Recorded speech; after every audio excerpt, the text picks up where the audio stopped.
अवैध शब्द की बात आती है, हम अक्सर उसे अवैध रूप में ही देखते हैं और अपेक्षा करते हैं कि उस पर कार्रवाई हो।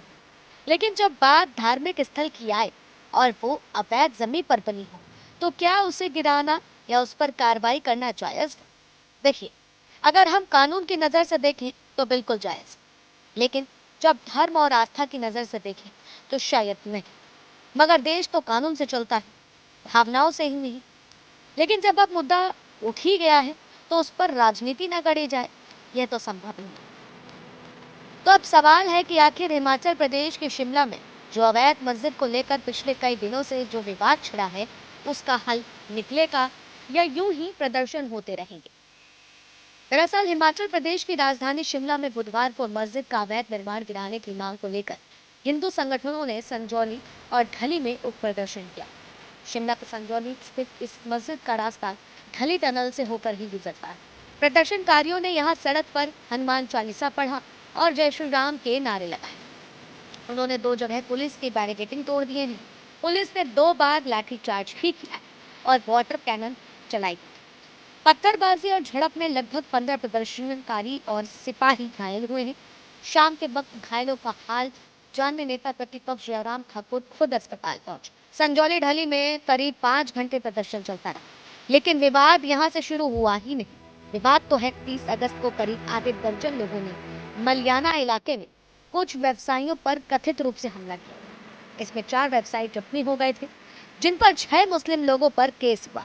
उनमें से 5 उत्तर प्रदेश के मुजफ्फरनगर के बताए जाते हैं। एक आरोपी रिहान देहरादून का बताया जाता है। इस घटना के बाद से ही पीड़ित पक्ष और हिंदुओं ने विरोध प्रदर्शन शुरू कर दिया और मस्जिद ढहाए जाने की मांग जोर पर पकड़ने लगे।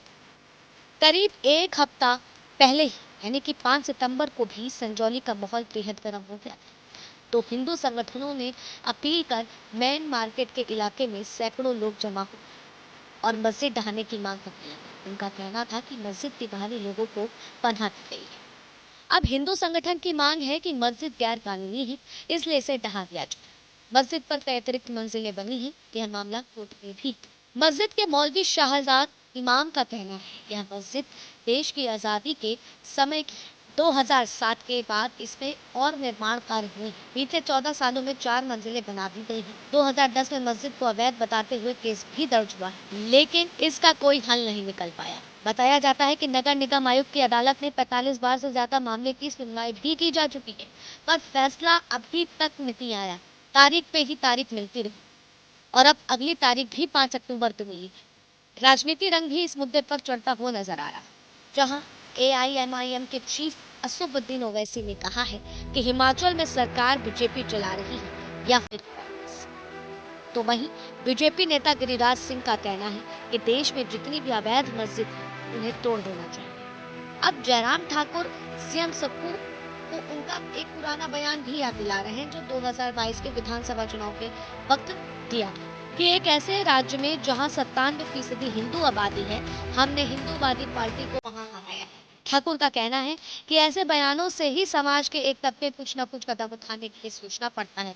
हालांकि ठाकुर का ये भी कहना है कि विरोध प्रदर्शन में कोई राजनीतिक नेता शामिल नहीं है, लोग अपने आप इसके लिए एकत्र हुए हैं। हिमाचल सरकार ने ग्रामीण विकास मंत्री अनिरुद्ध सिंह ने भी संजौली में बनी मस्जिद के अवैध बताते हुए जांच की मांग कर दी है। इस पर असदुद्दीन ओवैसी का ही बयान आ गया था और उन्हें हैरानी भी हो रही है कि हिमाचल में कांग्रेस सरकार चला रही है या फिर बीजेपी। ऐसे में हिमाचल का भला इसी में है कि सरकार जल्द से जल्द झगड़े का फैसला कराए और मामले की आड़ में राजनीति करने वालों पर अंकुश लगाए। अब राजनीति जिस तरीके से इस पायदान पर चली आ रही है, तो सवाल ये खड़े हो रहे हैं, जैसा असदुद्दीन ओवैसी का ही कहना है कि वहां पर सरकार पहुंच रहा है।